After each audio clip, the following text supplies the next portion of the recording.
Hey guys, what's going on? MasterGFX here, and today I'm going to be going over another Photoshop tutorial. In this tutorial, I'm going to be showing you guys how to create a really sweet smoke effect.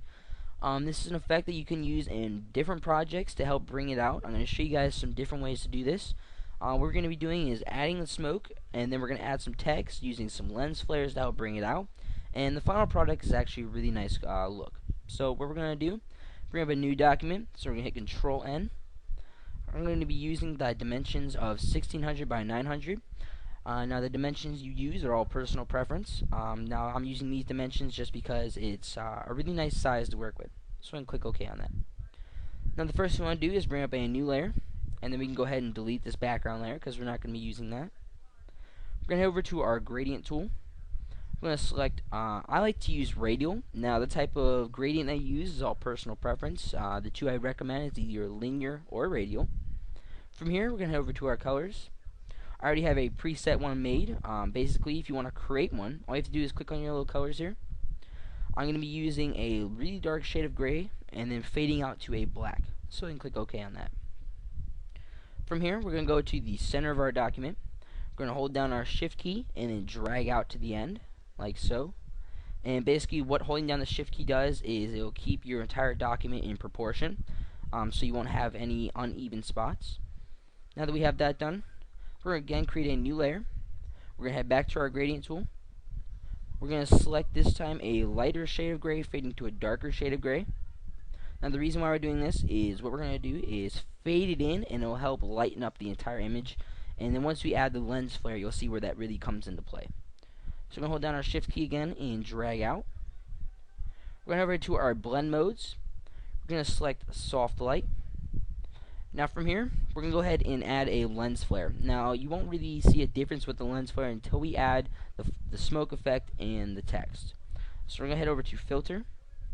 We're going to head over to render, lens flare. For me, I'm going to be using the 105mm prime.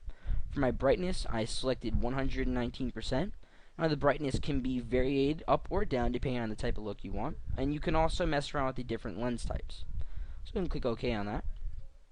Now the next thing we want to do is we want to add our smoke effect. So in order to do this, we're again going to bring up a new layer. We're going to select our gradient tool. I'm going to select the darker shade of gradient again. I'm going to hold down my Shift key and drag out. I'm going to make sure my foreground color is set to black. Then we're going to head over to filter. We're going to do render and clouds. From here, we're going to go ahead and blend it in and make it look like it's actual smoke. So go over to our blend modes. I'm going to select overlay. Now the type of blend mode you use, I would either recommend overlay or soft light. It all depends on the type of look you want.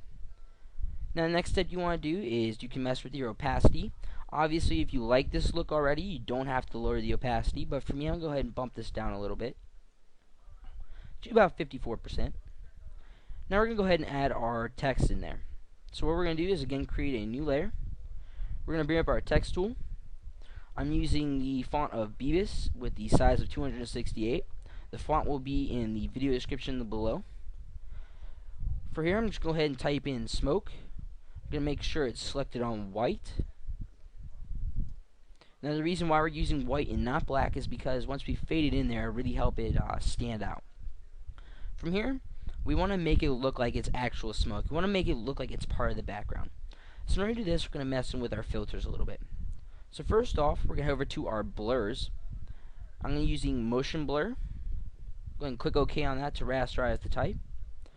For here, I'm going to use the angle of 90 with a distance of 20. Again, you can variate this up or down depending on the type of look you want. But when you're doing this, you want to make sure that you don't increase the blur so much to where you can't read the text. So we're going to click OK on that. Now the next thing you want to do is you want to make it a little bit more wavy, look like it actually goes with the background. So for here, we're going to go to filter, distort, and zigzag. Now another option you can try is wave. That's the more popular one. However, I find that zigzag looks a little better. Now the settings that I have chosen to use for this is the amount of 6 and the ridges of 7, style as pond ripples, and we can click OK on that. And as you can see, it gave it a really nice wavy effect. Now over here, we're going to go ahead and blend it into the background, and this is where you'll see the lens flare really come into play. So I'm going to select my blend modes. I'm going to do soft light. Now for here, one last trick we're going to do to make it look a little bit more cool. We're going to transform it and add it to a different angle. So we're going to hit Control T to transform. We're going to right click and head over to perspective. Now what perspective allows us to do is obviously we can drag down and put it at different angles. Or what I like to do is if you drag off to the left or the right, it'll make it bigger or smaller and look like it's coming at you from the screen. Like so. And we can click OK on that. So there you go. There's a really cool smoke effect added with some text. We threw in some lens flares to bring it out. And you can move the text around as much as you want. Obviously, the further away you go from the lens flare, the less lightened it will be from the background. And the further you put it up, it will come out more. So there you go, guys. There's a really neat tutorial on how to create a smoke effect. I hope you guys enjoyed the tutorial. But other than that, take it easy.